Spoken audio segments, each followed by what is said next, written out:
Eu convido aos irmãos para que, por favor, abram as suas Bíblias no livro do profeta Ezequiel, capítulo de número 37.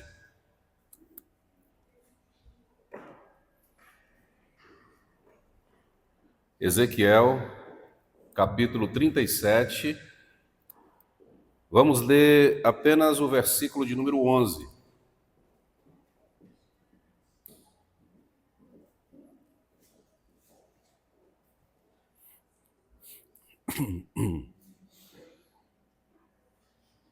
Está escrito assim: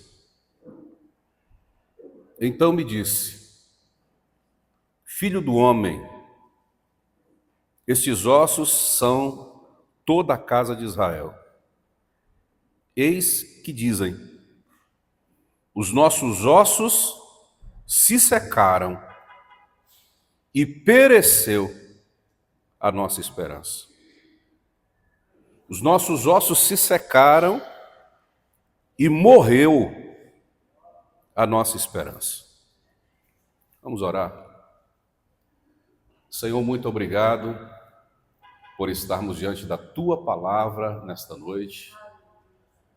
Pedimos em nome de Jesus que fale aos nossos corações. Produza em nós a edificação necessária para que por meio de nossas vidas o nome de Jesus seja glorificado sempre. Pedimos e agradecemos em nome de Teu Filho. Amém. A palavra esperança, no texto original hebraico, é tikvá. Diferente da esperança no português brasileiro, que fala de sentimento positivo a respeito de algo que se espera, que se deseja. Tikvá significa estar seguro a uma corda esticada que tem na sua ponta o desejo que se busca. E por que eu digo o desejo que se busca? Porque originalmente tikvá significa esperança ativa. Não é apenas um sentimento, uma expectação ou uma expectativa daquilo que pode acontecer. É uma ação em busca de algo que se espera. Então a esperança é ativa. A esperança é viva no texto hebraico. Esta noite eu poderia falar pelo menos sobre 6 tipos de esperança. Esperança viva, que é essa esperança ativa. A esperança morta, que é quando você perde esta ligação, você solta a corda esticada. E com base em experiências textuais bíblicas, a esperança morta em direção ao túmulo, terceiro lugar. Em quarto lugar, a esperança morta e enterrada. Em quinto lugar, a esperança morta e decomposta.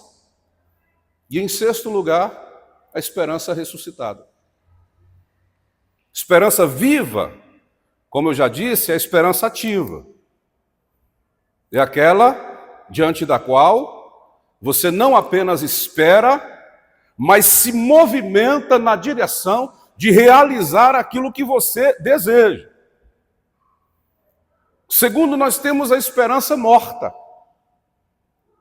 que é uma ação do tempo, não apenas em nosso sentimento, mas também na nossa motivação de continuar, de manter segura a corda esticada que tem na sua ponta o desejo a ser realizado. Em Provérbios, capítulo 13 e versículo de número 12, está escrito que a esperança demorada enfraquece o coração.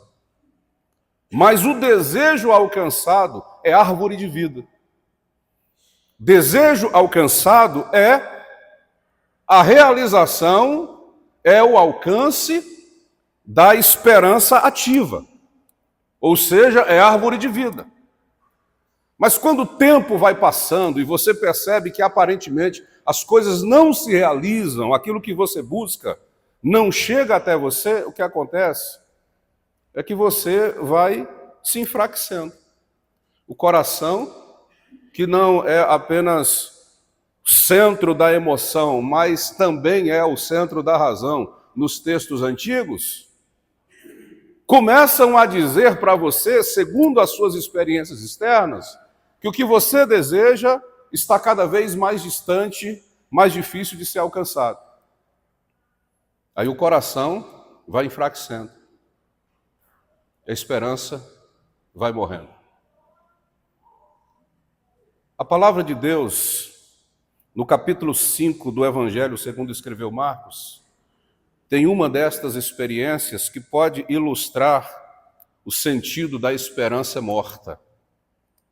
Você já ouviu algumas vezes e provavelmente já leu a história de Jairo. O homem que saiu de casa com a intenção de encontrar uma solução para o seu problema, que é uma enfermidade grave que a sua filha estava enfrentando e que os médicos não conseguiam resolver.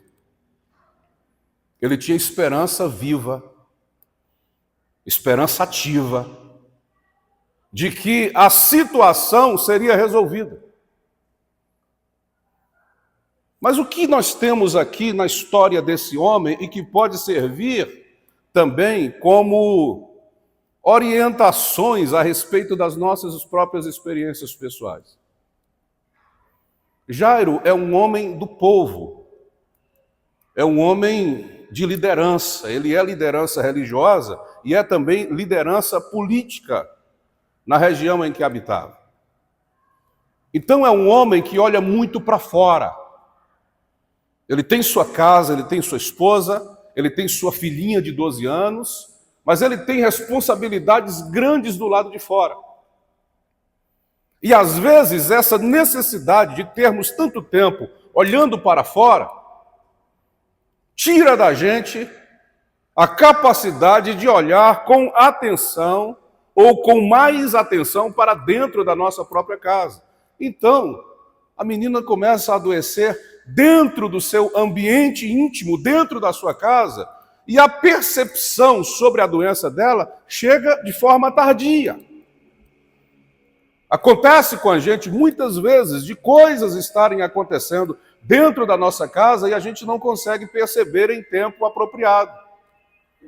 Às vezes, quando a gente vai perceber algumas circunstâncias adversas acontecendo dentro do nosso ambiente íntimo, já se percebe de forma tardia.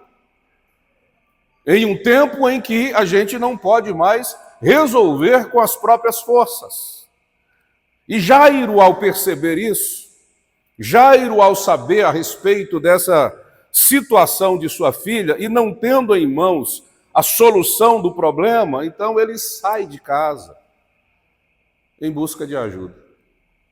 E ele vai buscar no lugar certo, ele vai à pessoa certa. Ele vai a Jesus e encontra. Encontra Jesus e pede para que seu problema seja resolvido, de modo que Jesus se interessa por sua questão e vai caminhando na direção da casa de Jairo.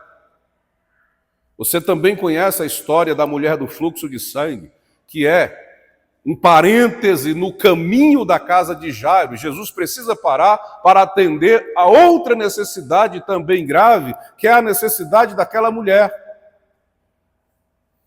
E quando o problema da mulher está sendo resolvido, mensageiros da casa de Jairo chegam para ele para dizer que a sua situação se agravou, que o seu problema não tem mais como ser resolvido, porque o que está aqui em xeque, uma doença que precisa ser curada. Mas agora, não dá mais para curar porque a menina morreu. Então, para um pai, ou para alguém que ama, quando ouve uma notícia dessa vindo de sua casa, você imagina só o que se passou no coração de Jairo nesses segundos, ou quem sabe minutos posteriores a esta informação que chega a ele. A sua filha está morta. Esse aqui está falhando um pouco mais, deixa eu trocar, né?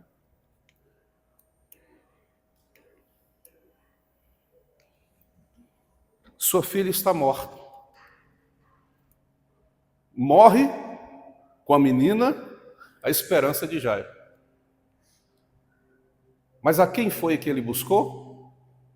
Onde ele foi para resolver o seu problema? Aonde ele foi para resolver o seu problema? A Jesus. E todas as vezes que nós caminhamos na direção de Jesus, o nosso esforço não é desperdiçado. E é por isso que Jesus se dirige a Jairo e fala coisas que somente o Senhor poderia falar. Não temas, apenas creia. Você não precisa ter medo, apenas acredite. O que Jesus estava dizendo era: não solte a tikvá, não solte a corda esticada. Não deixe de acreditar, não perca a tua esperança. Mantenha a tua confiança, mantenha a tua fé. E Jairo acreditou e eles continuaram caminhando na direção onde a doença existia, agora existe morte. Jesus entra naquele ambiente, transforma toda a situação contextual, histórica, cultural, sociológica, daqueles que choravam e lamentavam pela morte, e diz mais um absurdo que só pode ser dito por alguém que vem dos céus. Ele diz: não precisa de choro, de lamento, nem de canção, de lamúria de morte, porque essa menina não está morta. Ela está apenas dormindo. Mais uma vez, há afirmações que apenas o Senhor pode fazer, e que são absurdas, e que são inaceitáveis para a gente que é apenas humano, para a gente que não tem o pé na esperança tikvá, que é a esperança ativa de Deus. Para quem já perdeu toda a esperança de que alguma coisa pode ser transformada, há palavras que são absurdas, e essa palavra de Jesus é absurda, mas apenas Ele pode dizer isso, porque Ele tem o poder de transformar a morte em um simples sono, que pode ser despertado com o estalar de dedos ou com uma palavra dizendo: levanta. E é o que Ele faz. Ele dá ordem à menina para que ela se levante, e ela se levanta. A esperança morta é ressuscitada. Mas você percebe que algumas situações na vida da gente produzem uma sensação maior de impossibilidades, de impotência, como um agravamento de algo que parece que não tem mais para onde piorar. Você diz: não, cheguei ao fundo do poço. E de repente você percebe que tem uma portinha que dá acesso a um galpão no fundo do poço.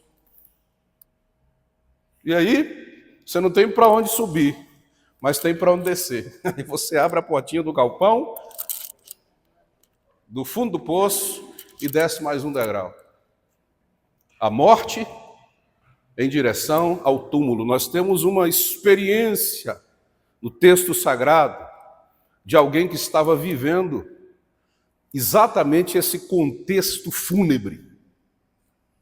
Lucas, capítulo de número 7. Jesus está indo na direção de uma cidade chamada Naim. E ele carrega consigo uma grande multidão. Não é uma multidão fúnebre, triste, angustiada. É uma multidão alegre. É uma multidão que estava experienciando milagres extraordinários de Jesus. É uma multidão jubilosa. Mas aquela multidão se encontra com um grupo de pessoas que vem na contramão de tudo o que está acontecendo com o primeiro povo. É uma multidão que acompanha um caixão, é um cortejo fúnebre, é uma mulher que já era viúva e que perdeu o seu único filho, que está ali no caixão, saindo da cidade em direção ao cemitério. A esperança morta em direção ao túmulo. Jesus, que está na multidão da alegria, poderia, como é comum a todos nós, dizer, cada qual com o seu problema. Eu preciso viver a minha experiência de alegria agora. Eu estou feliz, eu estou alegre, realizei coisas que eu gostaria, os meus desejos. Aí eu vejo pessoas com os seus problemas, com suas situações. Já passei pelos meus também, então cada um resolve o seu. Mas o que a Bíblia diz é que Jesus se compadece intimamente daquela mulher. Ele não conhece a mulher, nunca ouviu falar a respeito dela, mas ele se compadece daquela mulher. Apesar de serem diferentes, compadecer, de padecer com, mas há uma aproximação de sentimento, de fórum íntimo aqui, que parece que Jesus também está padecendo junto com o sofrimento daquela mulher. É como se ele estivesse exatamente dentro do ciclo familiar, do ciclo de amizade dela, e sentisse a dor que aquela mulher estava sentindo. Então ele sai do meio da multidão de júbilo e de alegria e se aproxima da multidão angustiada, da multidão triste, e olha para aquela mãe, e como é comum a Jesus, diz a ela uma coisa absurda. Jesus, o homem das palavras absurdas, ele olha para a mãe que tinha perdido o marido e agora perdeu o filho e diz: não chora não, mulher. Como é que não chora? Não chores. Mas o não chores de Jesus, queridos irmãos, não é aquele não chores de quem piedosamente está tentando consolar uma pessoa, apesar de saber que as palavras não têm o poder de consolar alguém que está nesta angústia tão profunda. Então não é uma tentativa, eu não vou dizer vazia, porque quando você se compadece de alguém que está chorando, de alguém que está em situação de dificuldade, não é de tudo vazio, mas ao mesmo tempo é algo que não pode resolver, reverter a situação, mudar o que está acontecendo. Quando Jesus diz não chores, ele já tem nas mãos o poder de transformar toda a situação. Tanto é que ele não fica dizendo não chores e argumenta, não chora por isso, não chora por aquilo. Ele não traz um catálogo teológico aqui, nem coach, para produzir naquela mulher um sentimento diferente do que ela está vivendo ali diante da morte. Não, ele diz não chores e já toca no caixão. Imediatamente, porque o não chores dele vem com uma solução. O não chores dele não vem vazio. O não chores de Jesus vem com a solução do problema. O não chore de Jesus vem com a reversão do cativeiro. O não chore de Jesus produz o milagre imediatamente. Então, quando ele diz não chore, ele toca no caixão e diz ao menino: levanta. E o menino levanta. O morto se levanta e ele entrega aquela mulher. A esperança em processo de agravamento, a esperança morta em processo de agravamento, em direção ao túmulo, é interrompida por Jesus. O que eu estou dizendo aqui esta noite, de forma bem devocional, não há uma aplicação teológica profunda, é uma aplicação devocional. É que Jesus pode pegar você na situação mais grave, na condição mais piorada possível, no calabouço do fundo do poço, te tirar de lá e arrumar uma escada. Volante. É volante que fala? Rolante. Pode ser volante também.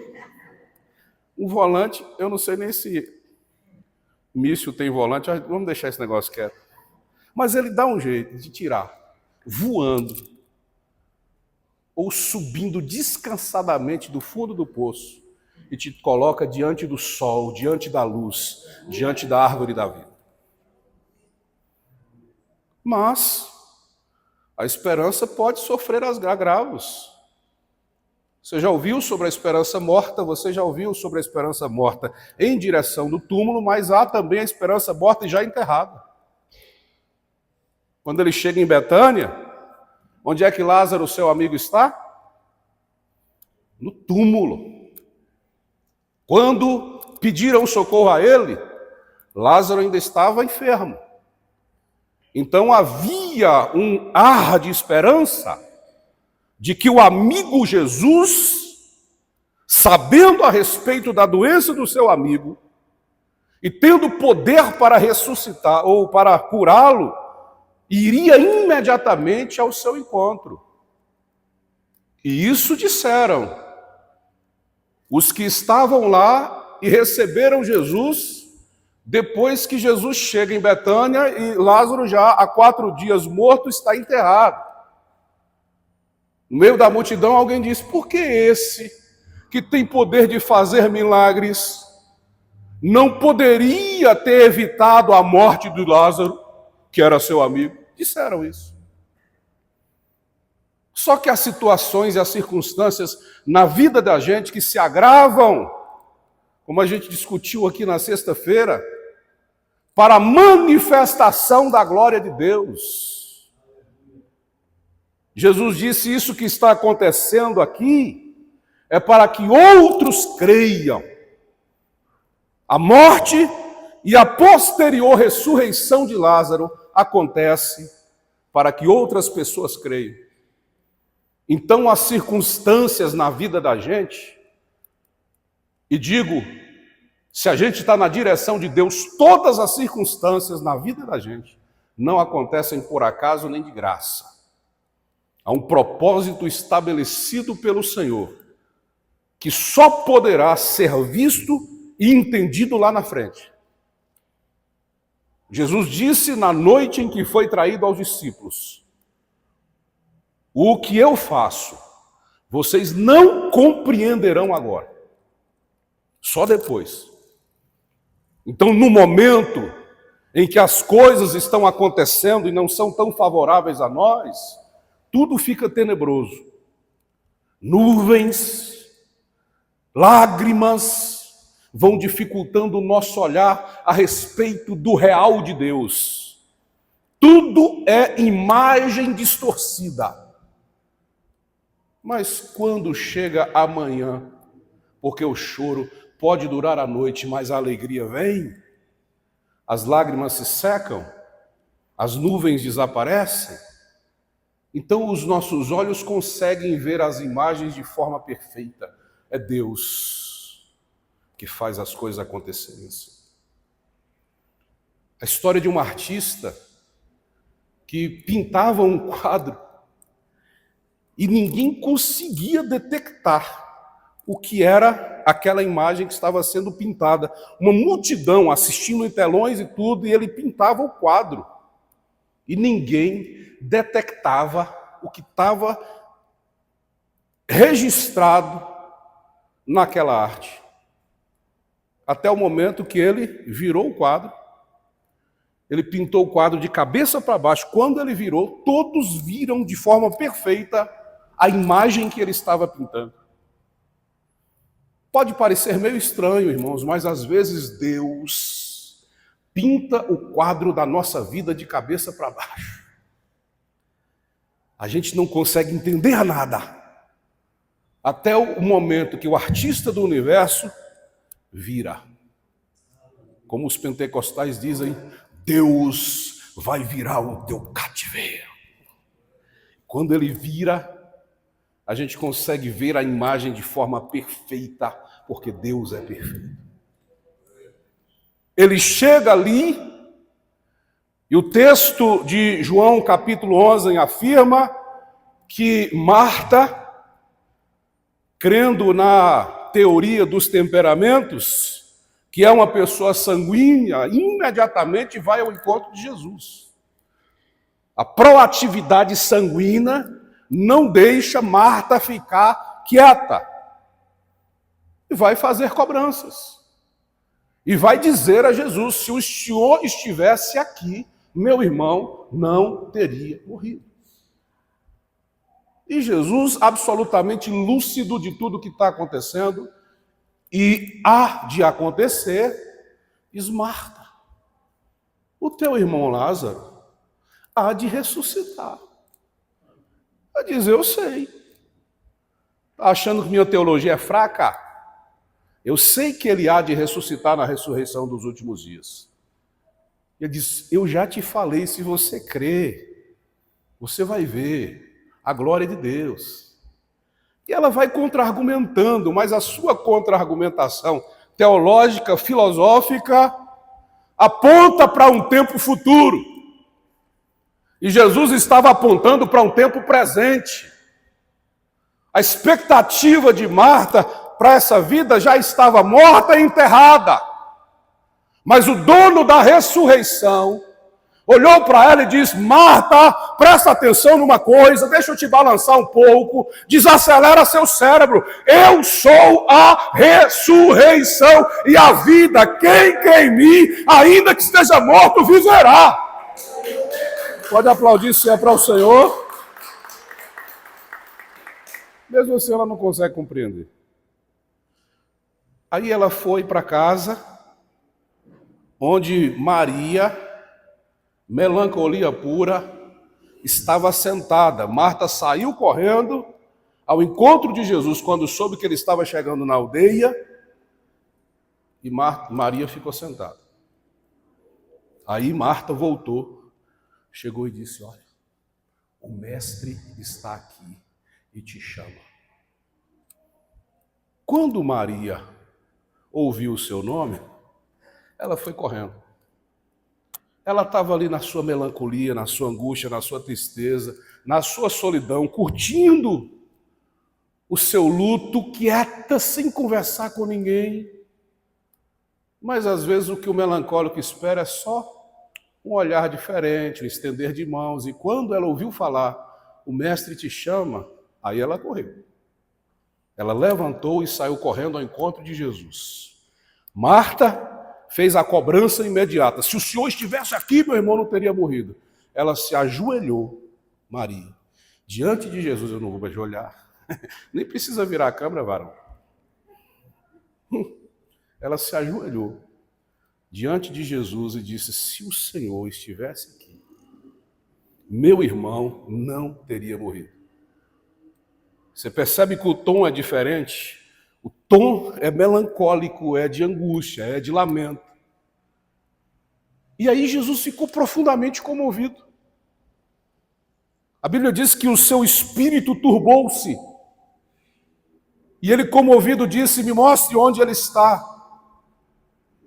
E quando alguém disse: ele está ali, o texto diz que Jesus chorou. Ele chorou. Quando ele viu a comoção de Maria, quando ele viu a comoção dos amigos de Maria, e quando ele teve o lugar onde Lázaro estava apontado por alguém, ele chorou. Mesmo sabendo o milagre que operaria, o coração de Jesus se comoveu com a emoção humana. Você acha que Deus não se importa com o que você passa? Você acha que Deus está alheio?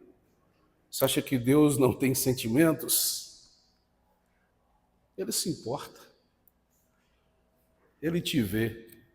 Ele se comove e se move na direção do túmulo onde a tua esperança talvez esteja morta e enterrada. E ele foi lá.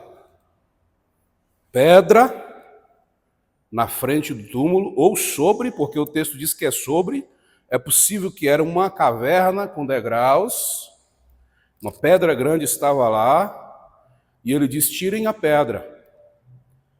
Aí você pode pensar, primeiro, há coisas que você não pode resolver só. Às vezes você precisa de ajuda de alguém. Quem é que movimentaria aquela pedra? Marta? Maria?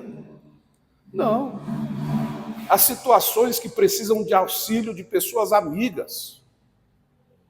Segundo, Jesus não poderia, com uma palavra, dizer: pedra, sai da porta do túmulo? Poderia. Mas há coisas que Deus faz e há outras coisas que nós devemos fazer. São até difíceis, mas Deus não anula com o milagre a nossa ação e o nosso dever humano de realizar algumas coisas. De ficar parado, a esperança ativa não é o esperar. A esperança ativa se movimenta para promover o milagre, faz alguma coisa. Vai orar, vai jejuar, não pode fazer mais nada, vai clamar a Deus, mas alguma coisa a esperança ativa faz para que o milagre aconteça. Não é tudo que Deus tem que fazer. Alguma coisa a gente precisa fazer. Então tiraram a pedra e Jesus deu ordem a Lázaro: vem para fora. Aí você vai para biologia e você imagina só, 4 dias, o corpo em estado avançado de putrefação. As células mortas, o sangue do corpo já um gel, muitos tecidos apodrecidos e corrompidos, talvez os ossos já se desligando das suas juntas, e a palavra de Jesus diz: Lázaro, vem para fora.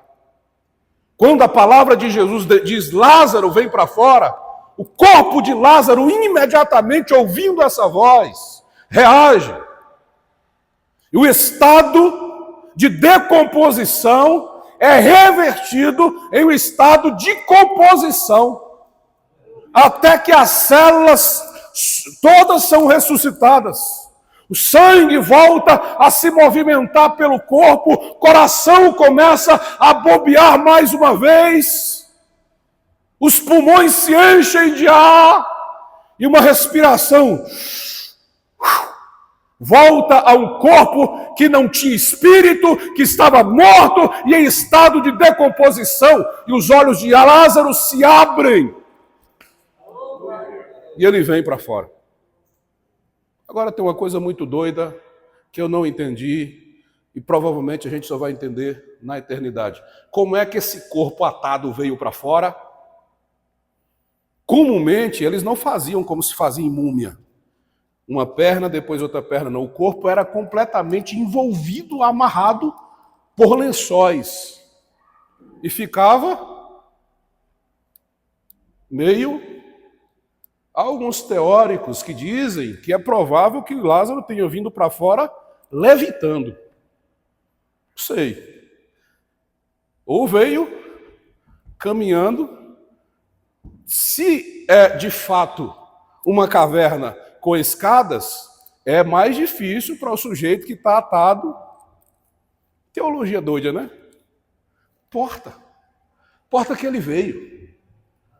Não há impedimentos que sejam capazes de barrar a palavra de Jesus quando ele diz: vem para fora.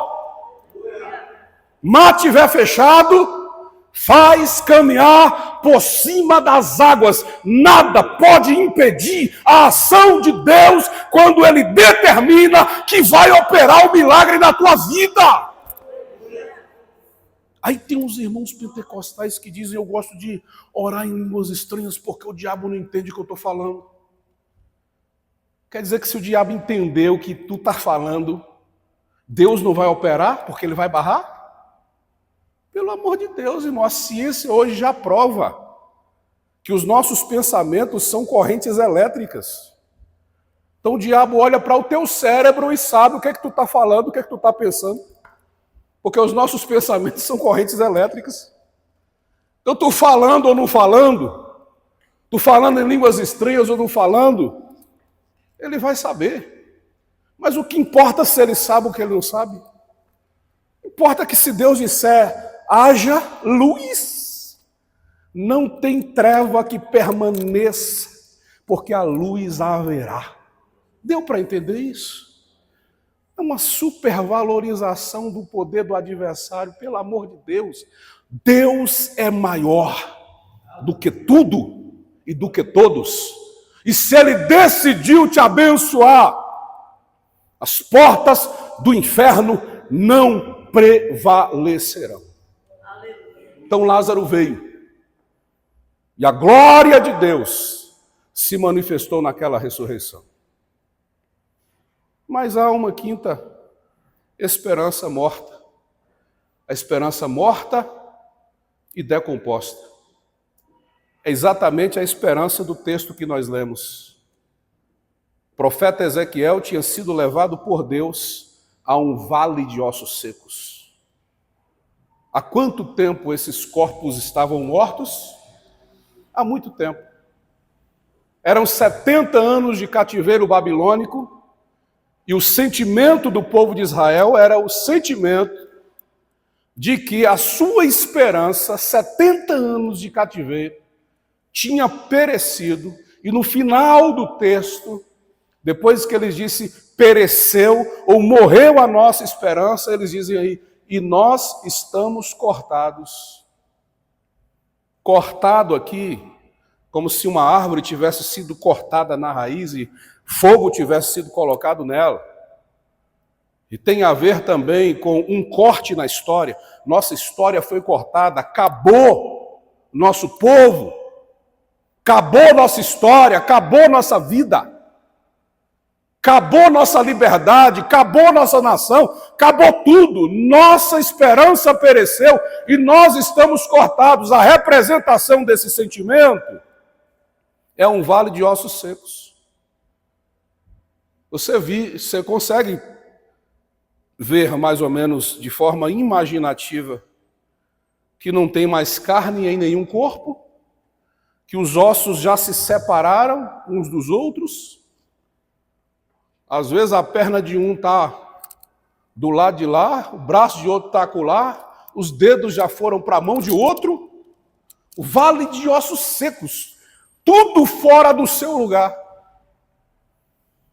E aí, Deus faz a Ezequiel a pergunta, podem estes ossos reviver? Irmão, pelo amor de Deus, como Deus gosta de nos desafiar nos momentos das nossas maiores tribulações. Esperança morta, já tinha ido em direção do túmulo, já tinha sido enterrada, e já estava em um processo avançado de decomposição de anos. E Deus pergunta, podem esses ossos reviver? Será que você já passou por alguma experiência assim? Na qual você olha para todos os lados e não vê nenhuma saída? E Deus pergunta, é possível que a sua esperança reviva diante desse caos? A esperança demorada enfraquece o coração, mas o desejo alcançado é árvore de vida. Aí Deus diz, profetiza Ezequiel sobre esses ossos e diga, ossos secos, ouçam a palavra do Senhor. Se fosse a palavra de Einstein, se fosse a palavra da ciência medicinal, se fosse a palavra da filosofia, se fosse a palavra de toda e qualquer ciência, nada aconteceria. Mas se você diz, ouça a palavra do Senhor, a palavra do Senhor é poderosa para restaurar aquilo que está no pior estado de causa. Ouça a palavra do Senhor. E ele começou a profetizar. A Bíblia diz que os ossos começaram a se juntar nos seus ossos, houve um grande ruído. Imagina ossos batendo nos ossos no vale de ossos secos. O dedinho midinho que estava do outro lado de lá, perto de um corpo de um outro soldado que não tinha nada a ver, veio parar no seu lugar. Nem o osso pequeno, nem o osso grande se juntou ao osso do qual ele não pertencia, nem o corpo ficou como o corpo de Frankenstein, pedaço de um e pedaço de outro, não. Cada um foi parar no seu lugar, porque a palavra não é uma palavra mentirosa, não é uma palavra parcial, é a palavra de Deus. Vamos aplaudir ao Senhor, vamos adorá-lo.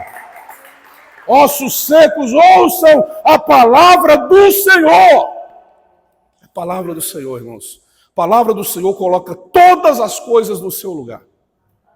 Tudo volta para o seu lugar quando ouve a palavra de Deus. E aí a esperança é ressuscitada. Em todos os casos. Morta em direção ao túmulo, morta e enterrada, morta e decomposta. Mas a palavra de Deus faz ressurgir todas as coisas e encher o nosso coração de esperança. Esta noite está diante de vós um homem que esteve em um estado de esperança decomposta.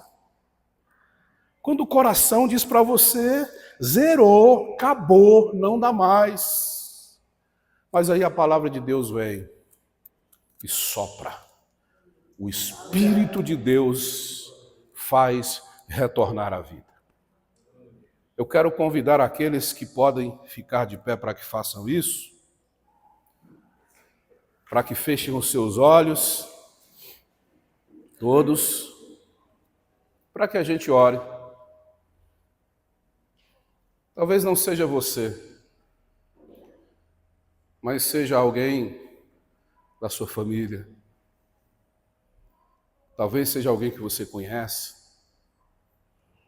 que está vivendo uma experiência de vida desconfortável, aparentemente irreversível. Deus pode transformar todas as coisas. E essa noite, você vai pedir ao Senhor para que mande a palavra. Como o centurião disse, o Senhor nem precisa ir à minha casa. Mande apenas uma palavra e o meu criado será curado. E a palavra do Senhor foi. Esta noite a palavra do Senhor vai à casa de quem você pedir para ele que vá.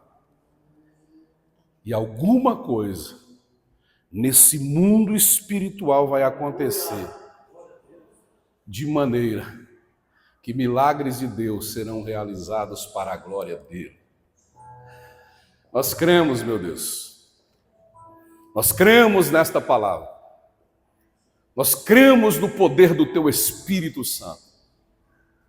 Nós cremos que a Tua glória se manifestará. Nós cremos que nesta noite mesmo situações serão transformadas, serão mudadas, de modo que esperanças serão revivificadas. Pessoas experimentarão coisas que o seu coração já não acredita mais que seria possível. Mas o Senhor é o Deus do impossível. O Senhor é o Deus dos milagres. Oh, o Senhor é o Deus que opera maravilhas, maravilhosamente, nos deixa maravilhados. Então vai a esta casa agora, onde filhos drogados já se jogaram e as mães perderam a esperança. Opera o milagre, ressurge este homem e esta mulher das cinzas, meu Deus. Sim, Senhor.